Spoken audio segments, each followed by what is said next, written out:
सदाशिवसमारम्भा शङ्कराचार्यमध्यमा अस्मदाचार्यपर्यन्ताम् वन्दे गुरुपरम्पराम्। ओ भगवान कृष्ण अर्जुन के प्रश्न का उत्तर दे चुके हैं। अर्जुन ने श्रद्धा के ऊपर प्रश्न पूछा था। श्रद्धा कितने प्रकार की है? सात्विक श्रद्धा, राजसिक श्रद्धा और तामसिक श्रद्धा। ये निर्भर करेगा कि एक व्यक्ति का मन कैसा है। अगर एक व्यक्ति अपने श्रद्धा का उपयोग भगवान और शास्त्र के लिए, आध्यात्मिक विकास के लिए करता है तो वो सात्विक श्रद्धा है। और एक व्यक्ति को शास्त्रों में श्रद्धा है लेकिन वो भगवान का उपयोग करता है भौतिक लाभ प्राप्त करने के लिए, बहुत सारी चीजें यहां प्राप्त करने के लिए, वस्तुएं प्राप्त करने के लिए, तो ऐसी जो श्रद्धा है उसको बोलते राजसिक श्रद्धा। और अगर कोई व्यक्ति भगवान और शास्त्र का उपयोग कर रहा है नकारात्मक रिजल्ट लेने के लिए, दूसरे को नुकसान पहुंचाने के लिए, नष्ट करने के लिए, तो ये तामसिक श्रद्धा है। और किस प्रकार से लोग पूजा करते हैं, क्या प्रक्रिया है पूजा का, किस प्रकार के देवता को पूजते हैं, किस प्रकार की देवता के प्रति आकर्षित होते हैं, इससे भी उनका श्रद्धा पता चलता है। तो कृष्ण भगवान इसका समापन करते हैं। श्रद्धा का जो विश्लेषण वो कर रहे थे और बिना अर्जुन के पूछे, इससे पहले तो अर्जुन ने प्रश्न पूछा था, लेकिन बिना अर्जुन के पूछे कृष्ण भगवान ने स्वेच्छा से ये सोचा कि चलो दो चार विषय और चर्चा करते हैं। और इसके लिए उन्होंने 7वें श्लोक में इंट्रोडक्शन भी दिया। और 4 विषय क्या है जिसके बारे में भगवान बताने वाले हैं? आहार, यज्ञ, तप और दान। और कृष्ण भगवान खुद ही ना इसको 3 में विभाजित करते हैं, सात्विक, राजसिक और तामसिक। और उसी क्रम में इसके बारे में बताएंगे भी, जिस क्रम में उन्होंने 7वें श्लोक में इसका परिचय दिया। पहला क्या है इस क्रम में? पहला जो है आहार है, अन्न कौन सा हम लेते हैं। और इन 3 श्लोकों में 8, 9 और 10 में कृष्ण भगवान सात्विक आहार के बारे में बताएंगे, राजसिक और तामसिक आहार के बारे में बताएंगे। और हमको याद रखना चाहिए कि हमारे शास्त्रों के अनुसार जो खाना हम खाते हैं वो हमारे व्यक्तित्व पर बहुत प्रभाव डालता है। हम देखते हैं कि खाने का स्रोत क्या है, क्योंकि जिस स्रोत से खाना आया है वो एक व्यक्ति के मन को प्रभावित करती है। और दूसरा ये हम ये देखते हैं कि मात्रा खाने का कितना है, कितनी मात्रा में हम खाना खा रहे हैं, यह भी प्रभावित करता है। और तीसरा है किस प्रकार से हम खाना खा रहे हैं। और अंतिम है खाने की गुणवत्ता क्या है, वो भी प्रभावित करता है। अगर हम स्रोत की बात करें तो अगर सात्विक स्रोत है तो वो हमें सकारात्मक रूप से प्रभावित करेगा। इसलिए पुराने समय में या आज भी जो धार्मिक लोग हैं ऐसे स्रोत से खाना नहीं लेते जिसके बारे में वो जानते नहीं है, जहां तक संभव हो सके, क्योंकि हम सब खानों का स्रोत तो जान नहीं सकते। जहां तक संभव हो सके क्योंकि आजकल कामकाज इतना हो गया, लोग बिजी हो गए, कहाँ ढूंढे कहाँ से खाना आ रहा कहाँ से नहीं। हाँ? घर में खाना नहीं बना, टिफिन ले लिया। हाँ? बाहर से वो टिफिन का डब्बा आता है, उसको ले लिया। कैसे बनाया, किसने बनाया, उसका कोई ध्यान उस समय रखा नहीं जाता, क्योंकि चॉइस नहीं। लेकिन शास्त्रों में बोला गया है, परंपरा में बोलते हैं कि जो खाना है ना, वो ऐसे ही स्रोत से लेना चाहिए जिसके बारे में आप जानते हैं। जब हम घर में खाना पकाते हैं तो उसमें कोई जोखिम नहीं है ना, कोई रिस्क नहीं है। और यहाँ पर तो परंपरा है, घर की जितनी भी महिलाएं हैं जो खाना पकाती है, जब वो खाना पकाती है तो उनका आदत बन गया है कि ना शास्त्रों से, स्तोत्र का पाठ करेंगे, श्लोक का पाठ पाठ करेंगे, मंत्र का पाठ पाठ करेंगे। हमको नहीं मालूम आप लोगों ने इसका अनुभव कभी किया है या नहीं किया है, या आजकल ये चल रहा है कि नहीं घरों में, ये नहीं बता। कई श्लोकों को तो वो याद रख लेते हैं। जब खाना बना रहे हैं, रोटी, तो भगवान का भजन चल रहा है, श्लोक चल रहा है। इसका दो लाभ मिलता है। एक तो वो जान जाते हैं और वो अपने स्मरण में रखते हैं, कुछ एक श्लोक याद हो जाती है। रोज रोज अगर आप बोलेंगे इसी बहाने कई श्लोक आपको याद हो जाएंगे। और दूसरा जो है, भगवान का नाम लेकर जब हम खाना बनाते हैं तो सबसे ज्यादा सात्विक खाना होता है। कल्पना कीजिए, वो व्यक्ति जो है बहुत भला व्यक्ति है। अब जितनी भी माएं घर में खाना बनाती है, देखो सभी माओं का जो हृदय है कितना क्लीन होता है, साफ सुथरा। जब वो खाना बनाती है, उनकी मनसा भी अच्छी होती है, भगवान का नाम लेते लेते बनाती है, अपने मुंह में भगवान का नाम चल रहा है। तो ऐसे माओं की जो संतानें होगी वो सात्विक ही होगी।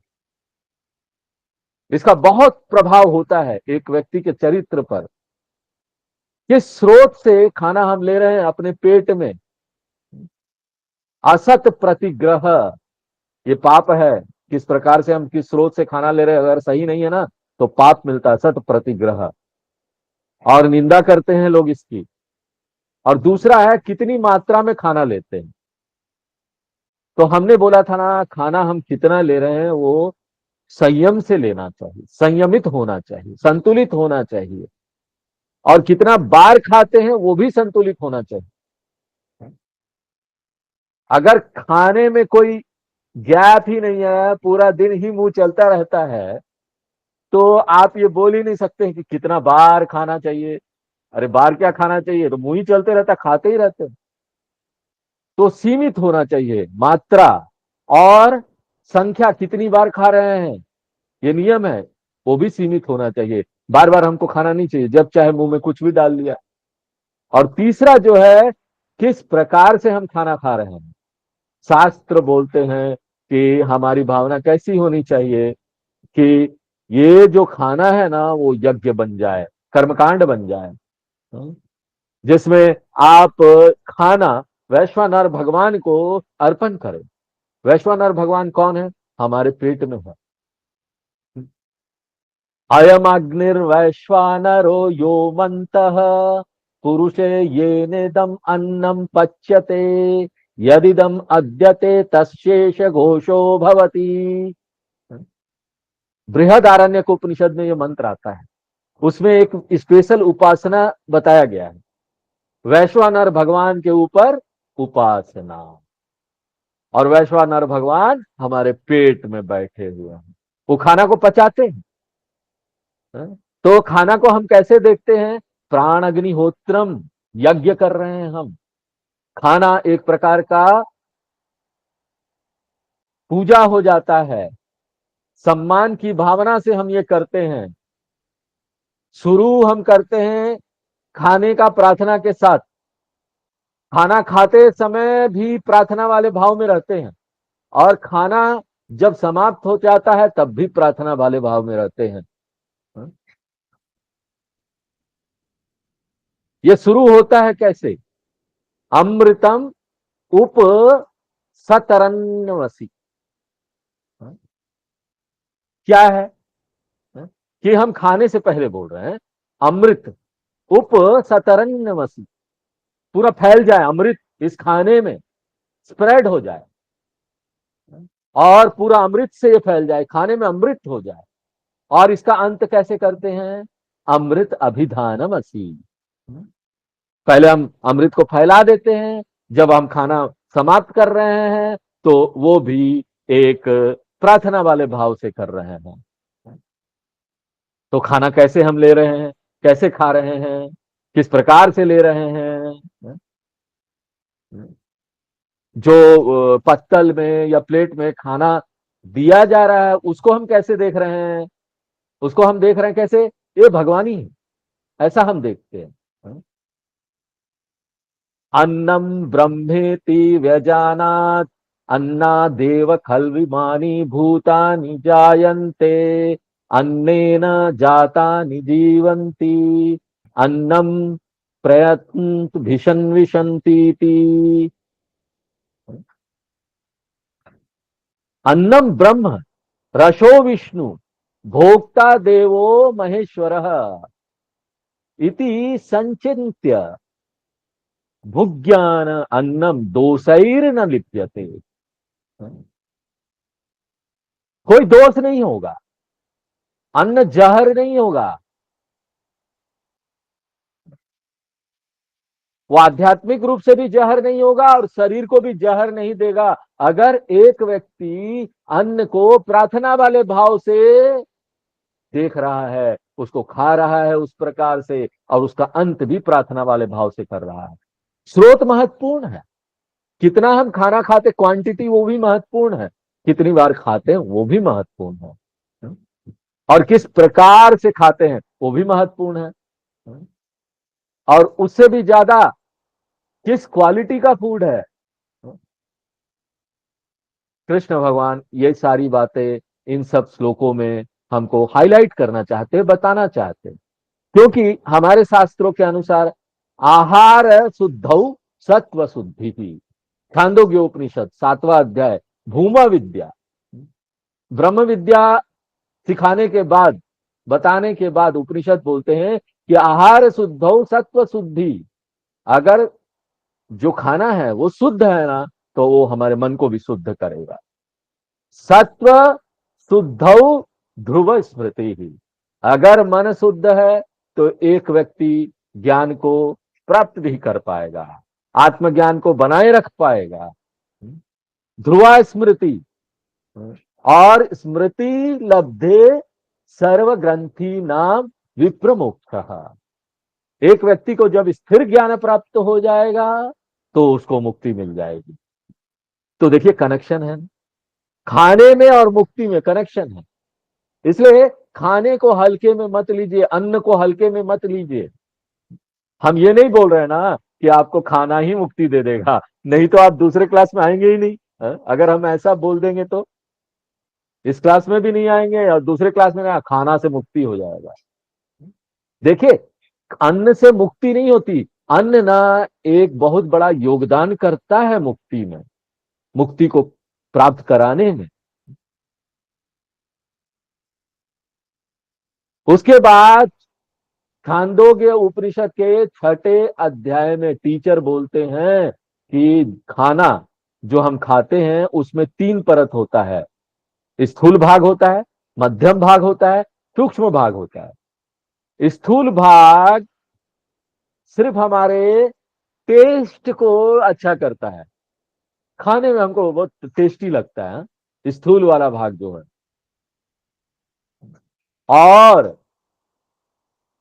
ये बाहर निकल जाता है वेस्ट के रूप में।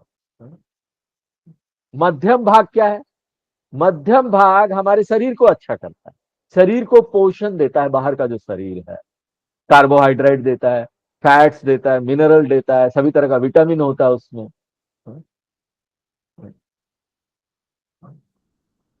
तो मध्यम भाग जो है ना वो आपको टेस्ट नहीं देता, उसके अंदर विटामिन है, कार्बो, क्या टेस्ट देगा आपको? टेस्ट नहीं देता है, और वो मल के माध्यम से निकलता भी नहीं है, तो वो पोषण देता है।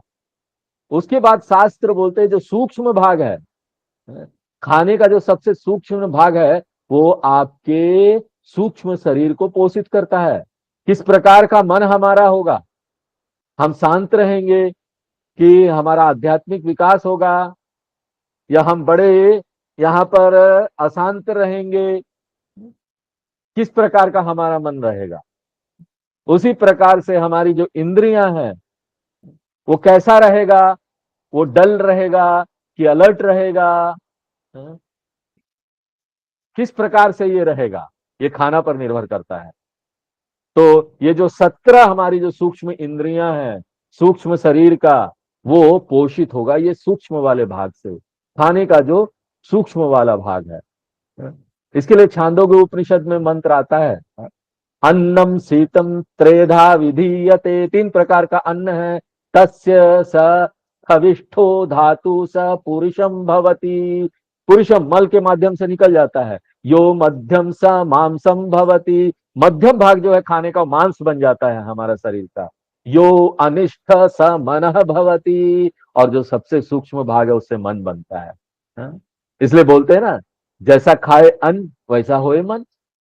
जो भी आप खाते हैं, स्थूल मध्यम सूक्ष्म भाग, ये तीनों आता है। और अगर एक व्यक्ति को आध्यात्मिक पोषण चाहिए तो उसको सूक्ष्म शरीर को पोषित करना पड़ेगा।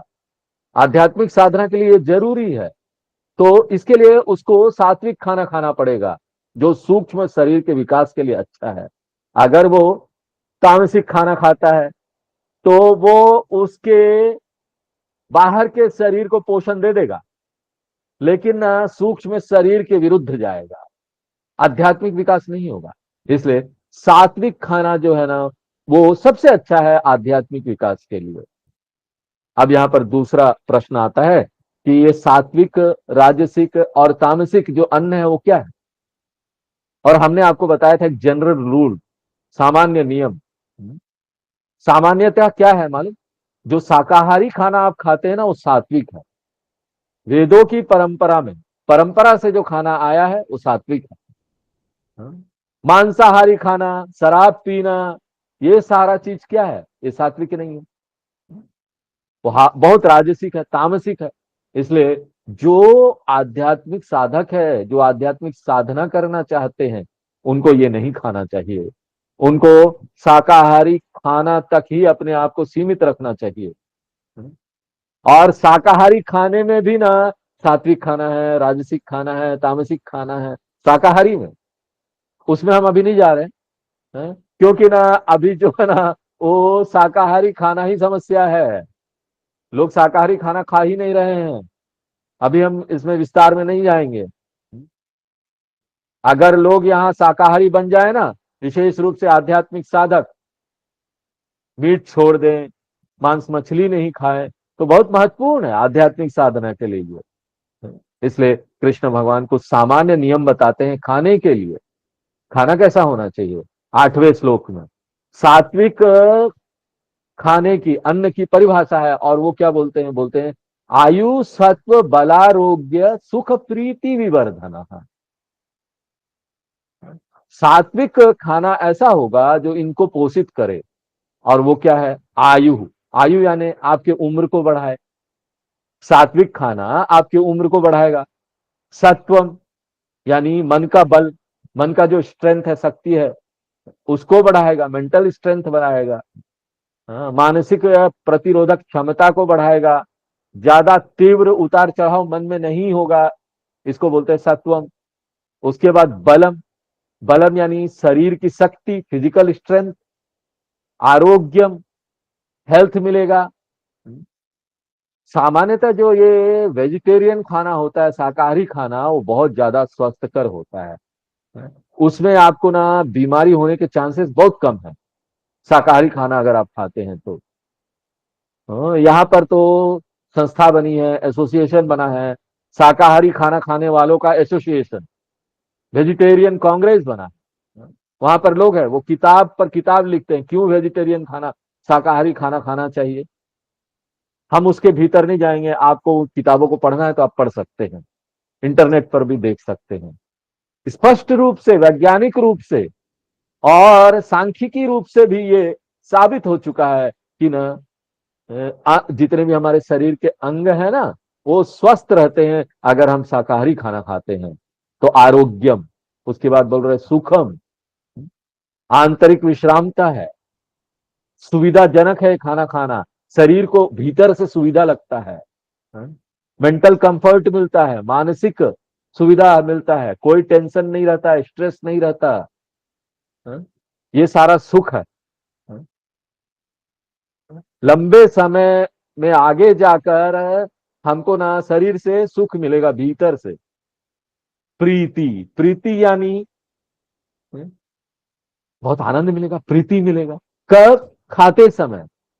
प्रीति यानी खाते समय हमको आनंद मिल रहा है, आकर्षित कर रहा है वो खाना।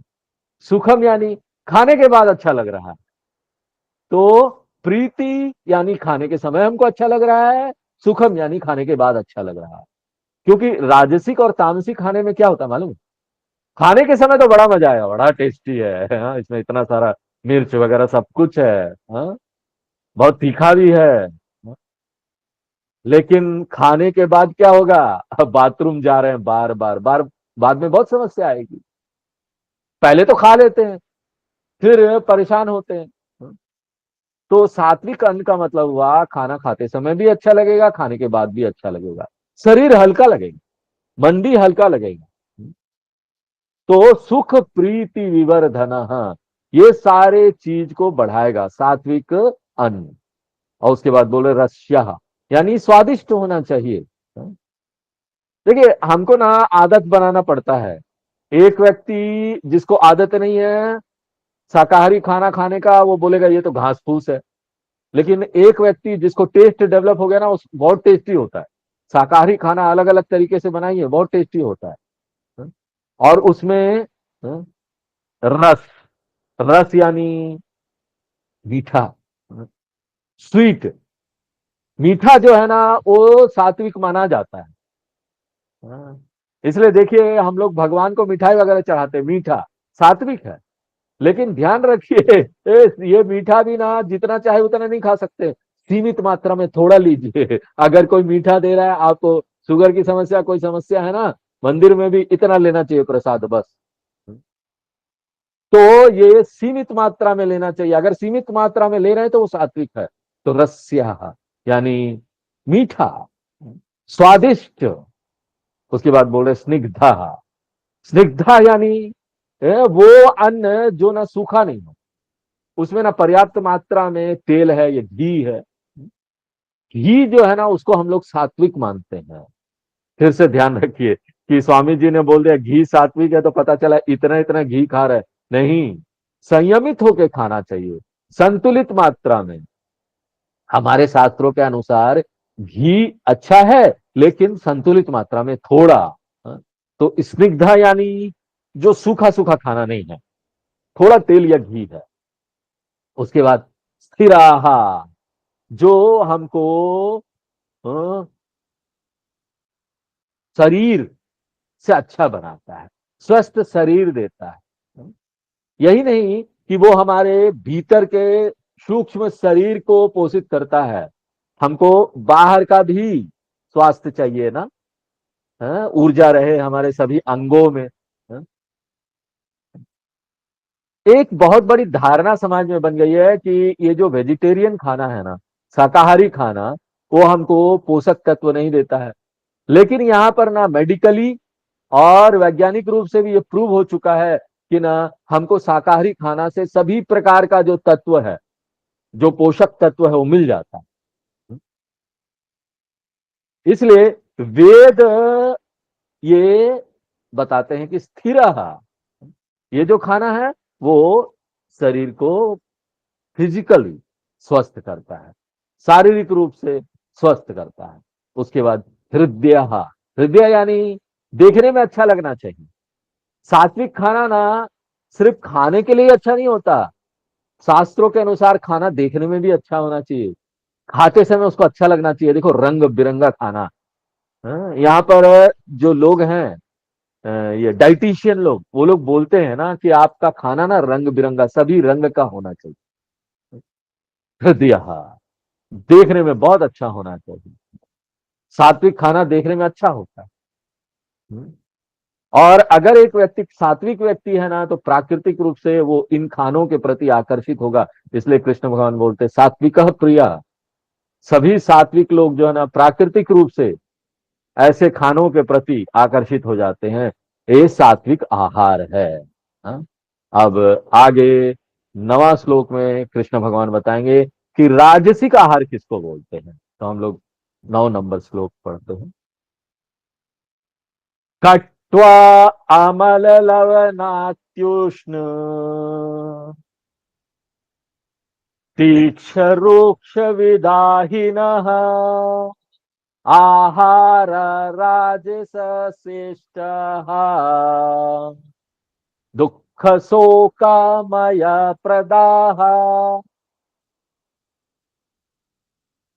तो भगवान अब हमको राजसिक खानों के बारे में बता रहे हैं। राजसिक खाना की परिभाषा क्या है? वो बोलते हैं, देखो यहाँ पर जो मीठा है ना, वो मीठा तो हम सात्विक मानते हैं उसको।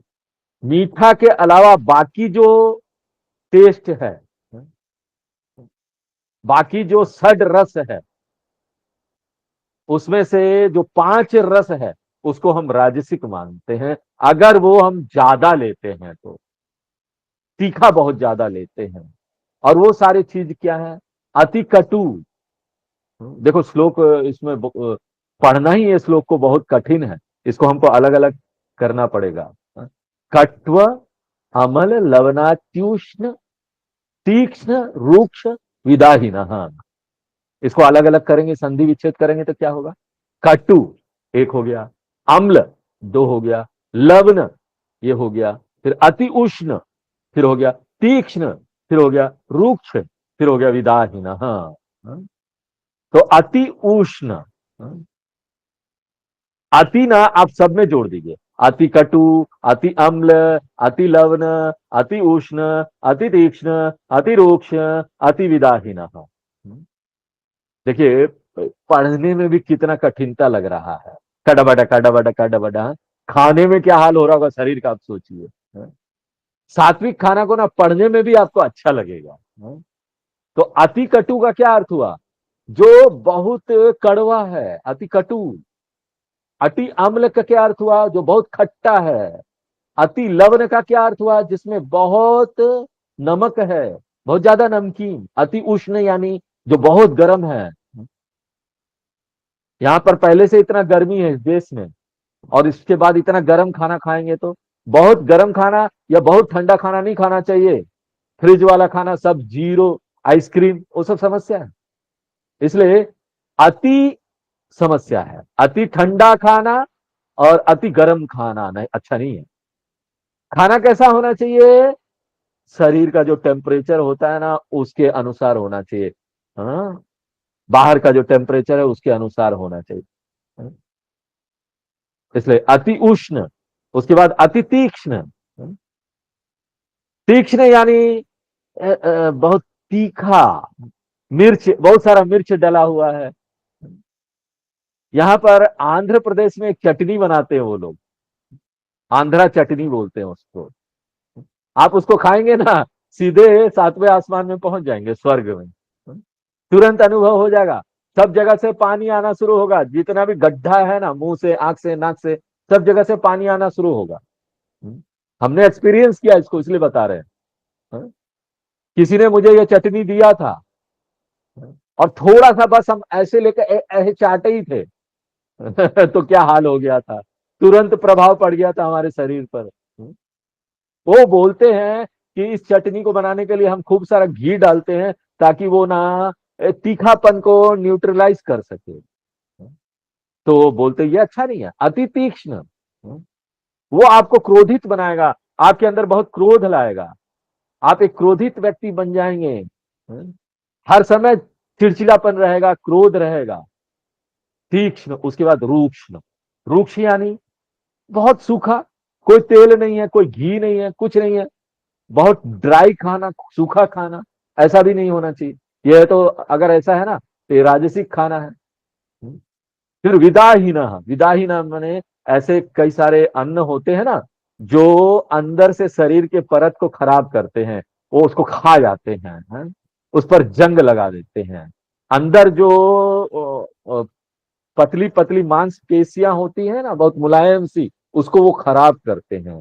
कुछ एक ऐसे खाना होते हैं जो इनर लाइनिंग, हमारे पेट का जो अंदर का लाइनिंग है उसको खराब करते हैं। जैसे मस्टर्ड, सरसों।